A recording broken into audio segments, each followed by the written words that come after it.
तो आज जो सबसे बड़ा मुद्दा है बेरोजगारी, लोगों को रोजगार नहीं है, महंगाई इतनी बढ़ रही है।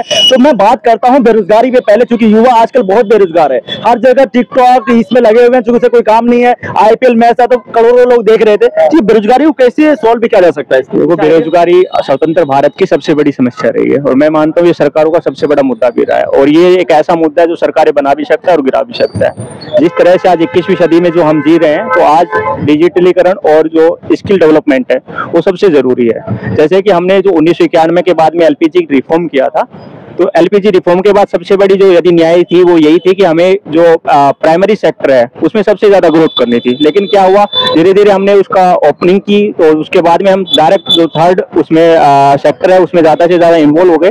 तो इसको हम कहते हैं जॉबलेस ग्रोथ, अर्थात समृद्धि तो है लेकिन रोजगार नहीं है। तो आज उसी से भारत जूझ रहा है। और मेरा मानना है कि जिस तरह से आज क्लस्टर बेस्ड अप्रोच अपनाकर आज हमें वर्टिकल्स एम्प्लॉयमेंट की आवश्यकता के साथ साथ हमें हॉरिजॉन्टल आवश्यकता है। और मेरा मानना है कि जिस तरह से रोजगार आज जो वितरित किए जा रहे हैं, तो इस आधार पे वितरित किए जाने चाहिए ताकि लोगों की जो कंफर्टफुल जो लाइफ है उसमें थोड़ा सुधार हो सके। आपको क्या लगता है कि जो बीजेपी सरकार थी इतना दिन सत्ता में, तो क्या इससे बेरोजगारी कम हुआ? देखो, गवर्नमेंट कोई भी हो, मेरा ये मानना है कि जिस तरह से आज जितनी बेरोजगारी है, जितनी जनसंख्या है, तो उसमें रोजगार सभी के लिए अवेलेबल करवाना सबसे बड़ा टफ काम है। फिर भी यदि हम आज जिस तरह से जिस सिनेरियो में देखें, तो आज हम इस समस्याओं को हम निदान कर सकते हैं। क्योंकि आज इस तरह से आज स्किल डेवलपमेंट डिजिटल इंडिया जो है आज हमें लास्ट माइल कनेक्टिविटी प्रदान कर रहा है। तो मेरा मानना है कि आज हमें डिजिटल इंडिया की तरफ बढ़ना होगा और स्किल डेवलपमेंट के साथ साथ रोजगार के अवसर को खोजने पड़ेंगे। अगर आपको मान लिया जाए 10 दिन के लिए प्रधानमंत्री बना दे, तो आप कैसे कर पाएंगे इसको?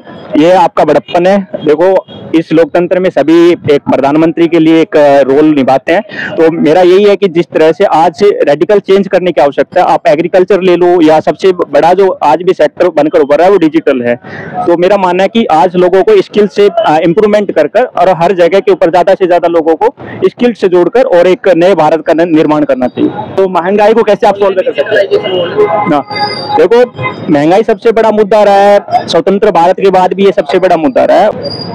इन्फ्लेशन इस बात के ऊपर निर्भर करता है कि सरकार की नीतियां क्या है, मांग क्या है और आपूर्ति क्या है। तो ऐसे में मेरा मानना है कि जिस तरह से आज जो इन्फ्लेशन महंगाई बढ़ रही है, तो उसमें हमारी जो जीवन स्तर है और जो हमारी इनकम है, पर कैपिटा इनकम है, वो भी बढ़ रही है। तो मेरा मानना है कि आज हमें इसको संतुलन करने की आवश्यकता है और कुछ चीज में हमें विशेष तौर पर सब्सिडी देने की आवश्यकता है। सब्सिडी देने की। आपको ऐसा नहीं लगता है कि जितने ज्यादा स्टूडेंट है उसको उस तरीके से माहौल नहीं देगा एजुकेशन का, क्योंकि एजुकेशन इतनी महंगी हो गई जीएसटी को? आज आप देखोगे रूरल वर्सेस अर्बन जो शिक्षा पद्धति है, आज निजी बनाम सार्वजनिक जो शिक्षा पद्धति है, तो उसमें भी कहीं ना कहीं आज कमियां दिखाई दे रही है। तो हमें इस सुधार करने की आवश्यकता है। और आज जो डिमांड है करंट सिनेरियो में, वो आज है इंग्लिश बेस्ड जो स्कूलिंग है, और उसके साथ साथ में हमारी जो संस्कृति है उसको संरक्षित करने की आवश्यकता है। तो मेरा मानना है कि कहीं ना कहीं आज भी एक स्किल्ड बेस्ड जो शिक्षा पद्धति है उसको वो दोहराना चाहिए। और इसके आधार पर 2020 की जो नई शिक्षा नीति है वो इसका विकल्प प्रोवाइड करवाती है।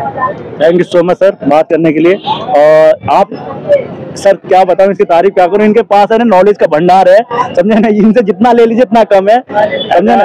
कुछ नहीं है कि नॉलेज का भंडार है। ये देखो, एक मेरा मानना है कि आसपास के जो क्षेत्र थे और उसमें मैं देख रहा था, तो उसी आधार पे मैं देखिए सर, आज के टाइम में युवा है ना आईपीएल में लगे रहते हैं, लेकिन आप इतने अच्छी तरीके से बातों को सटीक रखते हैं। Thank you so much. और हमारे दर्शक देख रहे हैं, अगर अच्छा लगा वीडियो तो प्लीज शेयर कीजिएगा, सब्सक्राइब करना मत भूलिएगा। थैंक यू सो मच, धन्यवाद।